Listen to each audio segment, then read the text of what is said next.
Assalamualaikum warahmatullahi wabarakatuh anak-anak.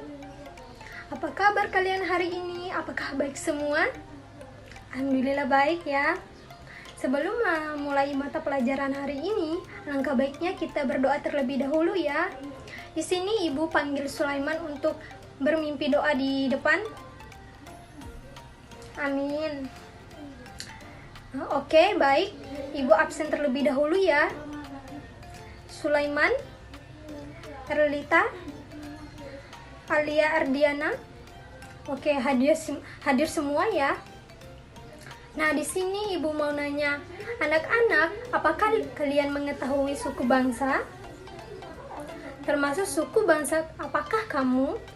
Suku-suku bangsa di Indonesia memiliki keunikannya masing-masing, misalnya budaya yang dimiliki suku-suku tersebut.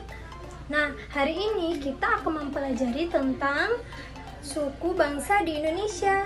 Nanti akan dilanjuti oleh Pak Ilham. Assalamualaikum warahmatullahi wabarakatuh. Perkenalkan, nama saya Muhammad Ilham Rifkiansyah Fauzi. Di sini saya akan melanjutkan mengenai penyampaian materi yang disampaikan oleh Ibu Windy tadi ya anak-anak. Mohon diperhatikan. Sebelum kita memulai pelajaran lebih mendalam, marilah kita berdoa menurut kepercayaan masing-masing. Menurut kepercayaan masing-masing dimulai.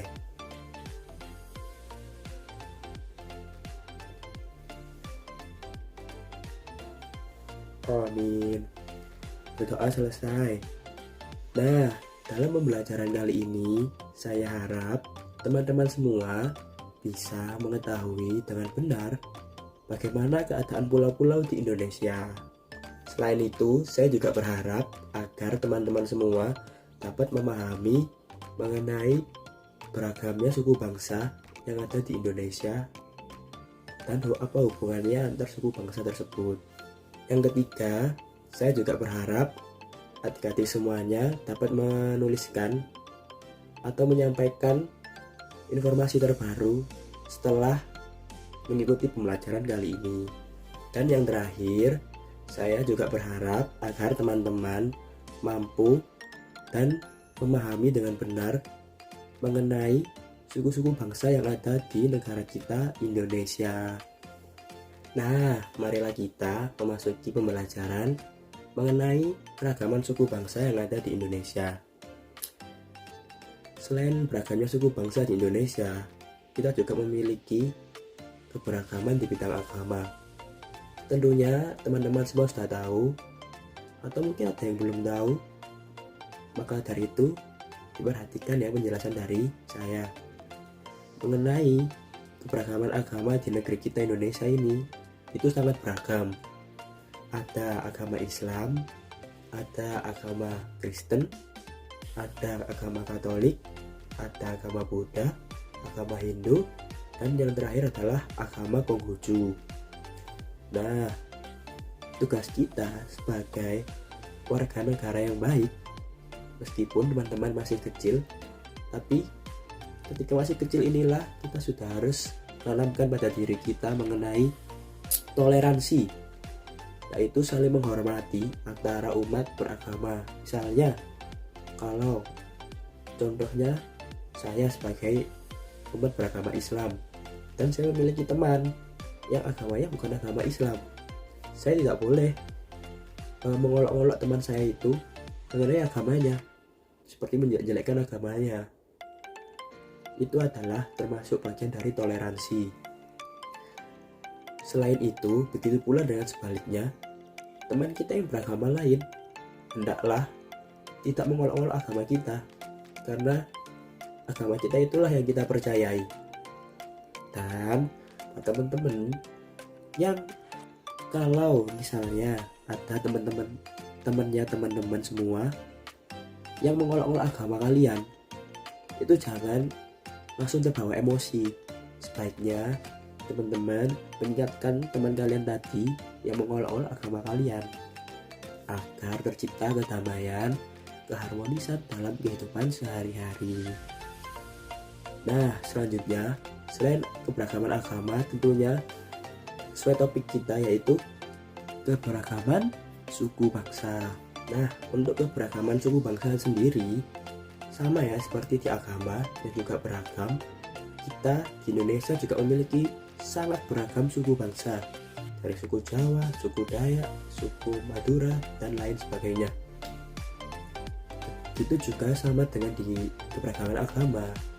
Kita sebagai penganut suku, misalnya saya sebagai penganut suku Jawa, hendaklah tidak mengolok-olok atau harus saling menghormati antar suku bangsa, tidak menjelek-jelekkan, dan intinya jika memang ada perbedaan diterima saja, diambil. Teman-teman harus bisa mengambil yang baik dan menjauhi yang memang tidak sesuai dengan kepercayaan teman-teman. Seperti itu ya teman-teman.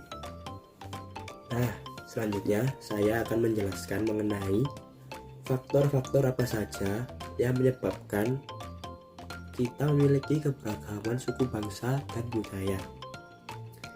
Bisa dilihat di belakang saya. Ini adalah faktor-faktor penyebab beragamnya suku bangsa dan budaya di negeri kita Indonesia. Yang pertama adalah letak wilayah kita. Yang kedua adalah bentuk negara kita yang merupakan bentuk apa?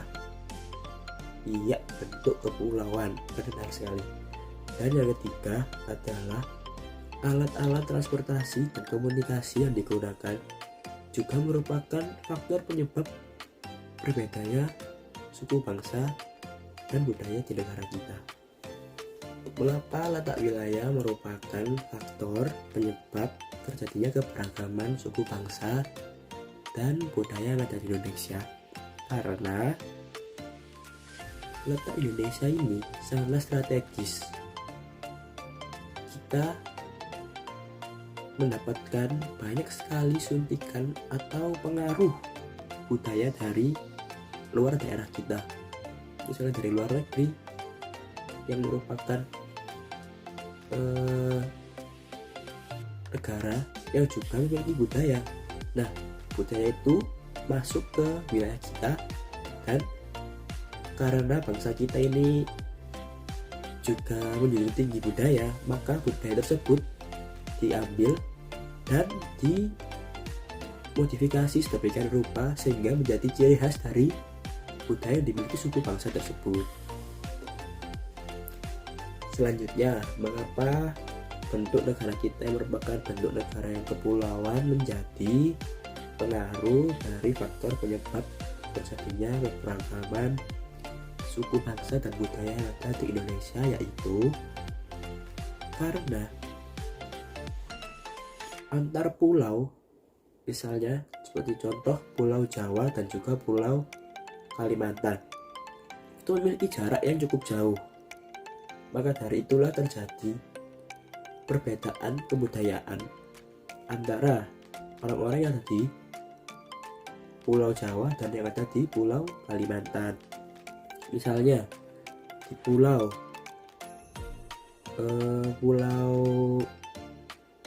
Kalimantan misalnya, atau di Pulau Papua, ya terserah di mana saja yang memiliki daerah yang kelautan, memiliki laut yang sangat banyak, situ budaya mereka akan lebih banyak mengenai hal-hal yang terjadi di lautan.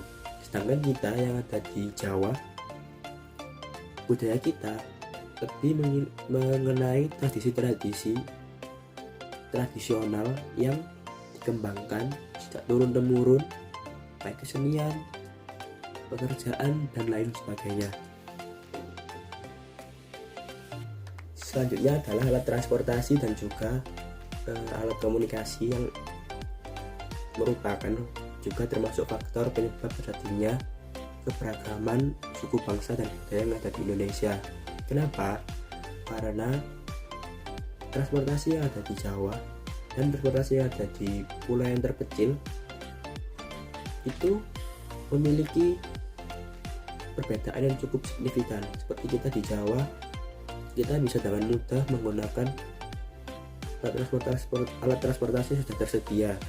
Sedangkan di pulau terpencil sana mungkin masih belum ada sepeda motor, pesawat, kereta api, dan contohnya seperti kepulauan yang ada lautannya.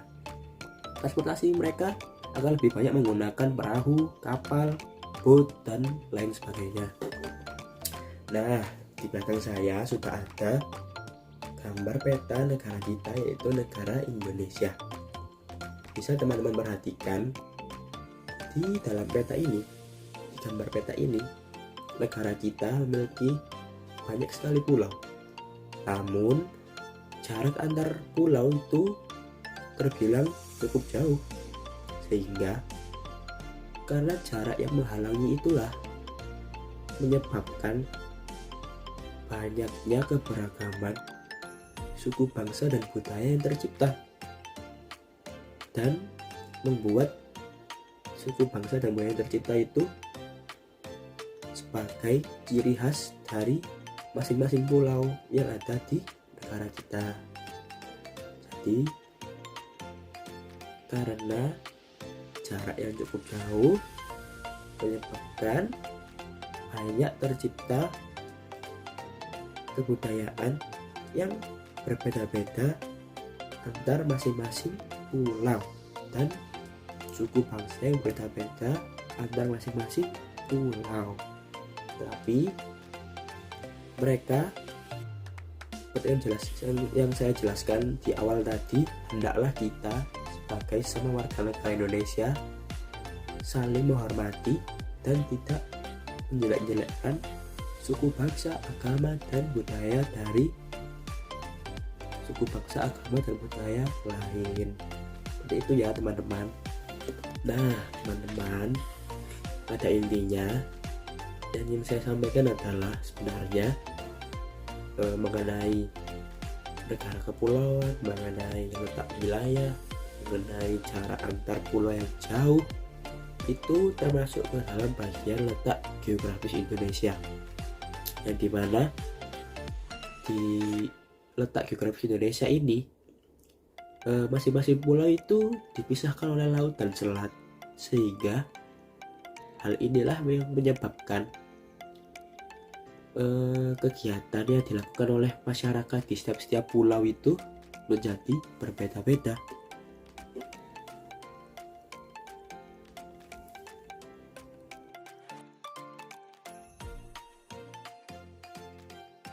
Seperti contohnya yaitu mengenai mata pencaharian yang berbeda-beda di masing-masing pulau.